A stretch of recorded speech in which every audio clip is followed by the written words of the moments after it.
It's really important to match your internal experience of tinnitus with external stimulation.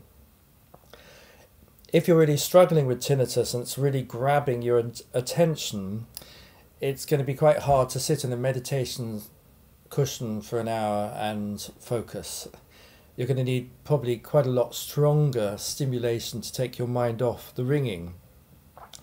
So, very helpful to have somebody else relax you. Cranial sacral therapy can be very good. For some people, if the tinnitus is really loud, you might want to have stronger interventions. So Rolfing or deep tissue massage, quite strong interventions, can be very, very good for taking the mind off the tinnitus, because you've got the sound and your mind's locked on it, and you're going to need a strong alternative focus to take the mind off.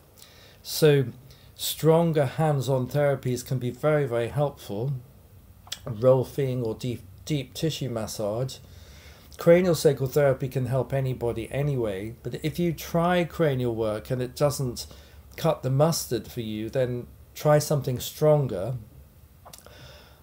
And the other thing that's very helpful is for you to do much stronger interventions yourself. So rather than just walking around and doing gentle techniques, you might want to do more challenging and more rigorous body-based practices. So for example, if you're walking very slowly across a room, this is actually quite hard to do because you're having to really pay attention to the body.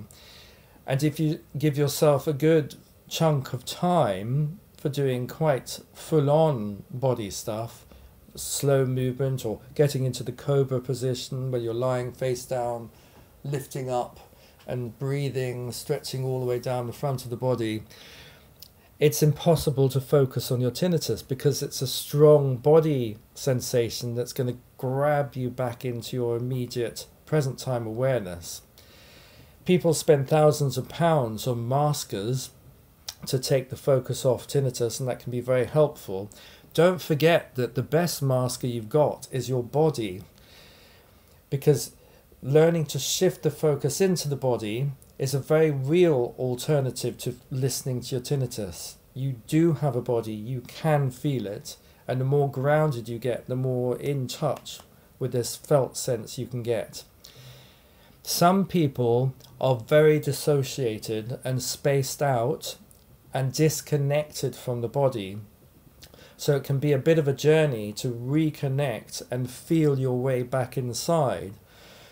So, as I've suggested in many videos, using your hands to really massage your guts, to really get a sense of your arms, your limbs, your legs, all the various very hands-on physical way of grabbing the attention back into the body.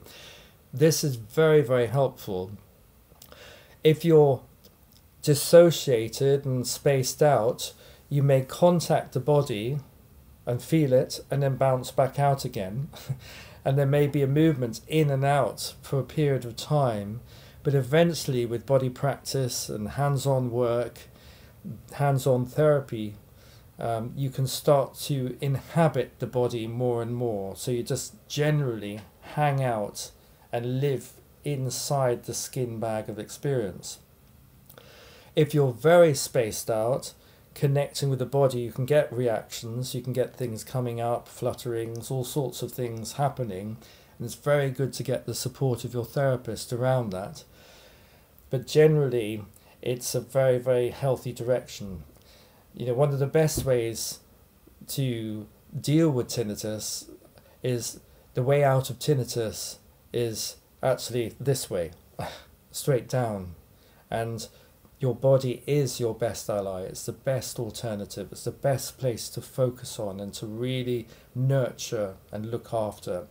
What you don't want is to go into the mental and the sensory. So you're spinning around in your thoughts and you're over-focused on your senses, being very up and out and in your thoughts is not helpful at all. You want to come back in and down and really have your practices on your hot showers, your baths, your facials, your massages. Use body-based focusing, always coming back to calming and soothing and helping the body settle. You can't go wrong with this. This is such a helpful way forward.